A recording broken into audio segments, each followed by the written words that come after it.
Ako na nga rin pala ang nag-aatid sa anak ko kasi kung asawa ko pa mamamasahe pa siya, gastos pa yun. Siya na lang ang susundo. Sigurado may booking na ako, hindi ko na masusundo tong batang to. Kasi sa umaga sobra ring matraffic kaya ako na naghahatid para mabilis makapasok. At iwas late na rin. Hatid sundo, yan ang pinakamagandang moment sa ating mga magulang. Kasi darating at darating ang panahon hindi na natin to magagawa. Dahil kaya niya na mag-isa at ayaw na rin niya na merong kasama kasi mahihiya na siya sa mga kaibigan niya sa school. Pero sa ngayon, yung taranta moment, enjoyin muna natin yung mahigpit niyang hawak bago siya pumasok sa classroom at matatamis ng ngiti kapag pauwi na. Enjoyin natin to, yung star sa kamay niya na ipapakita sa'yo.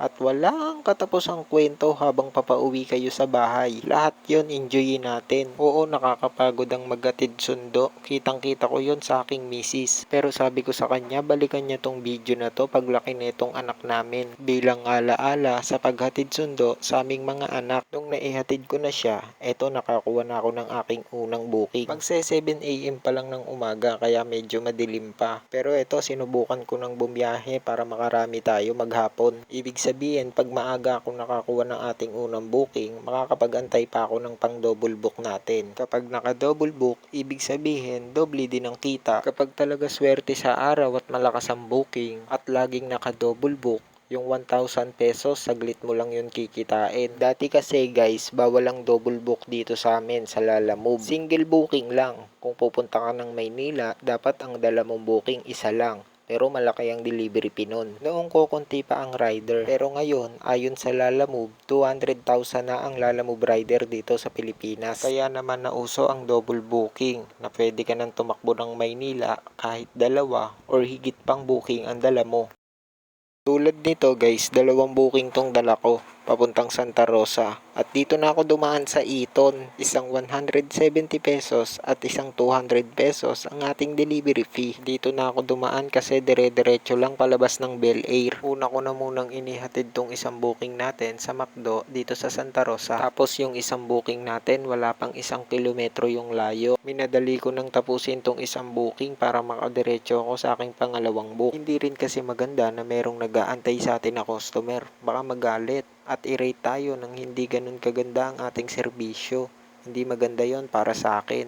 Baka mahirapan pa ako kumuha ng booking. Kung ikaw, customer ng Lalamove at ako ang nakuha mong rider at hindi maganda ang naging serbisyo ko sa'yo, pwede mo kong i-rate ng 1 star. At kung i-rate mo ko ng 1 star dahil sa pangit na serbisyo ko sa iyo, malaki ang tsansa na hindi magiging maganda ang kita ko sa araw na yun. Itong ipapakita ko sa inyo, ito ang basehan naming mga Lalamove rider kung gaano ba kaganda ang nagiging serbisyo namin sa inyo. Kung mapapansin nyo, para siyang percentage ng battery ng ating mga cellphone. At bawat bar, meron naka-indicate dyan na performance pati kulay. Sa unang bar, ang nakalagay dyan ay poor. Tapos kulay red. Ang ibig sabihin lang nun ay isa kang rider na malimit mag-cancel. O hindi naman kaya, hindi maganda ang iyong attitude sa nagiging customer na dahilan kung bakit ka nare-rate ng 1 star. Kaya patuloy na kumukonti ang iyong performance. At kung nasa pinakamababang performance percentage ang iyong account, sigurado hindi rin magiging maganda ang kita mo.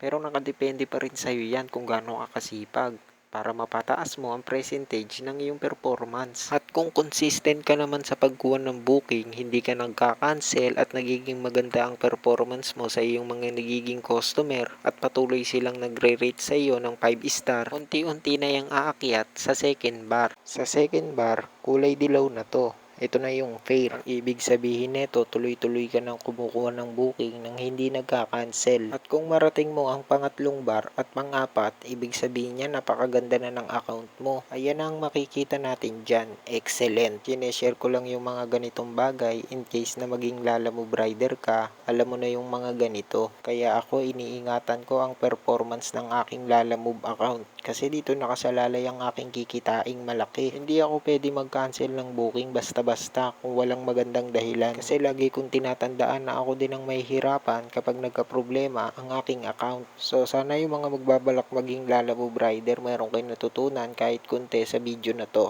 Alright, syempre huwag mo kalimutan mag-subscribe sa aking YouTube channel at sa Facebook page ko na Motoben. Ayun lang.